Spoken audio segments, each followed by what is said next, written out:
Hey everyone, I'm Dan Giusti. Today I'm being challenged to take store-bought canned tomatoes and turn them, and fresh whole tomatoes. Today I'm being challenged to take canned tomatoes and turn them into 4 delicious and affordable dishes. A breakfast, a lunch, a snack, and a dinner, all for less than $3 a serving. Canned tomatoes are an amazing and versatile product. They are harvested in the height of their season and processed immediately to really capture the freshness, which saves you plenty of time. You can buy whole tomatoes, you can buy diced tomatoes, you can buy tomato puree, you can buy crushed tomato, you can buy a can of tomatoes at the supermarket for $1.50, $2 a can. You could also spend upwards to $8, $9 a can. But depending on the preparation, you don't need to splurge, and that's the kind of stuff we're gonna be talking about today. All right, we're gonna kick things off with breakfast, and for breakfast we are making jam with tomato and strawberries. When we think tomatoes, we do think savory preparations, but really, tomatoes as they are, they're tangy, they're sweet, they go really well with strawberries. We are using tomato puree in this case because we want to cook this down. We want this dense, jammy consistency. In the less expensive tomatoes, you might get a little more of this acidity that you wouldn't really want in, say, like a tomato sauce. But because we are cooking this down, we are adding some sugar, we are adding the strawberries, you can buy this $2 can of tomato puree and really get a wonderful result. So we're gonna go ahead, open our tomato puree, take this can of tomatoes as is, right into our roasting pan here. We have our bag of strawberries. We're gonna do something real fancy here. We're gonna open them up, and then we're gonna put the whole bag in here. That's something you learned. Yeah, so when I was the head chef of Noma, they taught us how to take frozen fruits out of bags and pour them into roasting pans. If you're not familiar with frozen strawberries, they're great. No work. They're ripe, they're ready to go. We're gonna add our sugar to this, gonna stir it up, and then this is gonna go now into a 400-degree oven. The reason we are doing this in the oven versus on the stovetop, one, it's easier. Probably the more important reason though, as this is cooking down, the ambient heat within the oven is also roasting on the top. So you're kind of cooking down and roasting at the same time. It smells absolutely amazing. There are points around the edges that are on top of the actual jam that are a little darker. Those are these kind of roasted bits that are really gonna contribute to the overall flavor of the jam. Gonna put that over here to the side, let it cool. We're gonna toast some bread. We're gonna go ahead and do this under the broiler in the oven. I'm just gonna toast one side. I like this kind of discrepancy in textures when you eat it. Like you crunch through the top, but when you come through the bottom, it's soft. I like that. I'll get a little bit of golden brown on here, and then I'm gonna take it out. So we're gonna go ahead and assemble this. I'm gonna put the ricotta cheese on first. I always like everything a little uneven. It makes every bite a little different. I really do like the fact that this cheese is light. Jam is condensed. Pretty intense on its own, so that kind of light creaminess really balances things out. Touch of salt, jam, and then we're gonna finish the whole thing with a little bit of black pepper. Similar to the combination of tomato and strawberry, you might find it odd to take black pepper and put it onto fruit, in this case, tomatoes and strawberries, but actually black pepper is a great seasoning for fruit. It's delicious. And there you have it, strawberry tomato jam, ricotta cheese on some beautiful rye toast. Give it a bite, give it a shot, see what we're working with. It tastes like its own kind of like tropical fruit. It's like this sweet, tangy, hint of savoriness thing going on that you don't really experience in any fruit on its own. 2 slices of this, I think, is super satisfying. This is a win, and we used tomato puree from a can. All right, it is lunchtime, and for lunch, we will be making a Freeform lasagna with tomatoes, zucchini, and artichokes. So for this dish, we are using diced tomatoes. Essentially, we are going to add them at the end of the sauce making process, just basically tossed with some aromatics, and then we're gonna serve this with the pasta. So not much is going to happen to these tomatoes. Therefore, we wanted to make sure we had a tomato that tastes good, pretty much ready to go on its own. We don't need to work with them at the moment. We need to work with our other vegetables. So we will be working with fresh zucchini and cut them relatively thick. We want this Freeform lasagna to be a thing where you see the larger tomatoes, you see the larger piece of zucchini. You don't want all this stuff to be small. It kind of takes away from the abundance of the dish. And we will be working with frozen artichokes. We've put them into a colander just to allow the water to drain out here. We haven't done anything else to them. I'm gonna add a little olive oil to here, a bit of salt. I'm just folding this in. We're gonna be gentle in putting it on. And what I'm gonna do is just kind of spread things out. If these zucchini and things are piled on top of each other, it's just steam. It's steam everywhere, and they're just gonna get mushy. They're not gonna cook. We're gonna go in an oven at 425 degrees, and these things are gonna start to roast. And while they roast, we're going to get our tomatoes ready. So I'm gonna let this liquid drain. I'm gonna go ahead and check on our artichokes and zucchini in the oven. There's a lot of water in zucchini. This is why when we put these in the oven, they shrink. So we've got some smaller pieces of zucchini, but they're nice and roasted. So we have a large pot of water on to boil. This is where we are going to eventually cook our sheets of lasagna. We have a large pan here, and this is where we're gonna start to build the sauce. So we're gonna go ahead and cut about a half an onion here. We're gonna keep the onion pretty big. It's gonna act as part of the mix of vegetables. We're gonna put 3 garlic cloves in here. It's gonna provide a lot of flavor to our sauce. And then we're gonna add the butter. It's a decent amount of butter, but that is the basis to the sauce. The whole process here is a slow and low. We just wanna soften the onions and garlic, a little bit of olive oil, salt. We have our onions and garlic softening. While that's happening, take these artichokes. I'm gonna cut them into thirds, and then we're gonna go ahead and season our water with salt, because it does kind of create a more complete flavor when you actually get a bite of pasta and you can taste that the pasta itself was seasoned. It's really important, I've found, really when cooking any type of pasta, that you have an abundant amount of water for the amount of pasta you're cooking. If you put a lot of pasta in a little pot, it's not gonna cook evenly. Back over here, I have some marjoram, pretty close in appearance and flavor to oregano. And this is weird, but if you ever had a scratch and sniff book as a kid, the forest smell of a scratch and sniff book is very reminiscent to me of marjoram. And I know that doesn't sound like something you want to put in a pasta dish, but I'll tell you what, I like marjoram.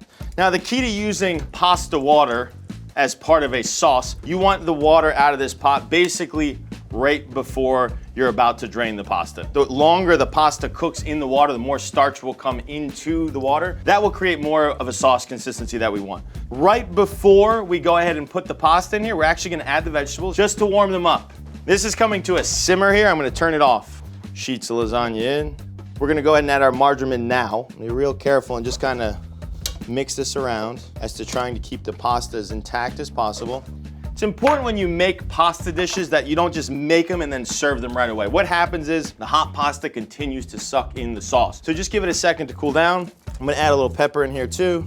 All right, so we're gonna go ahead and assemble the Freeform lasagna. So I'm gonna start it off with a spoon of tomatoes, artichokes, zucchini, a little bit of sauce, just to give us a little base. If you do have a sheet that kind of fell apart a little bit and is not looking as good as the other ones, like this one's a little broken up, put it at the bottom. More of my mix, like you would a regular lasagna. I'm gonna layer in some cheese too, so it's not just at the top. I'm gonna go ahead and fold this over a bit. A little mix of our tomato, all right? And then I'm gonna put one more layer.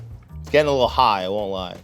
And I'm gonna put just a couple things on top, just so you remember what's inside. All right, and here we have it, a little Freeform lasagna using frozen artichokes, a little bit of fresh zucchini, and most importantly, diced tomatoes. Time to give this Freeform lasagna a taste. It is delicious. So we took lasagna sheets out of the cupboard. We took diced canned tomatoes out of the cupboard, frozen artichokes out of the freezer, and you have this dish that looks like it was prepared in like the height of late spring, early summer. It's pretty cool what you can come up with, just being a little creative, and it really doesn't cost much to prepare. All right, it's snack time. We will be preparing marinated tomatoes with cucumbers. Very appropriate, whether it's for a snack or for an appetizer, and if you're having company over. So for the snack, we'll be using whole tomatoes. Typically, the best tomatoes when being processed at the plant are reserved for the whole tomato. So these are usually inherently the most expensive tomatoes. We've also opted for a more expensive brand because that is the basis of the whole dish. Pretty simple process. We're making a vinaigrette and we're roasting the tomatoes. For the tomatoes themselves, cloves of garlic, I'm just gonna smash them. A little bit of olive oil, just gonna kind of move them around. And go ahead and layer these on here, making sure that plenty of space is in between each tomato. If a lot of liquid comes out and these are close together, they're gonna be kind of stewing amongst each other. We don't want them to stew, we want these to roast. We're gonna put this in a very hot oven, anywhere from 400 degrees to 450 degrees, depending on your oven. In the meantime, we're gonna make the vinaigrette for our snack. So starting point is we have reserved the liquid from the can of tomatoes. We are going to cook that down. We're gonna put that on pretty high heat No reason to mess around here. The rest of it, we're gonna toast some sesame seeds. Sesame seeds have a good amount of oil in them, and when they're on the shelf or sitting in some container somewhere for however long, they get a little stale. Toasting those oils in the sesame seeds is gonna make them that much more flavorful. So we got a little golden brown here. I'm gonna turn the heat off. The next part of the vinaigrette, smoked paprika. Similar to the sesame seeds, giving it a little bit of toast in a pan livens it up, especially if you're sitting on like McCormick spice from like 1990 like my mom. My mom doesn't cook much, so it's not weird that she has spices from 30 years ago. So I'm just mixing it, feeling good about that. All right, so our juice, I think we're about there. It coats the back of the spoon. You can pull your finger through it. It holds the line. So I'm gonna go ahead, add our little mix of sesame seed and paprika into here, and then oil. Bit of salt here. So we're gonna keep this broken, meaning I'm not gonna whisk it so it becomes one consistent dressing. It looks sharp. It also provides different bites throughout and different textures throughout the eating process. Now that the vinaigrette is done, it will sit and kind of get to room temperature, and we're gonna go see what's happening in the oven. Our tomatoes are looking good. They've been in the oven for a bit. We've turned them a couple times. They've started to collapse, which is what we want.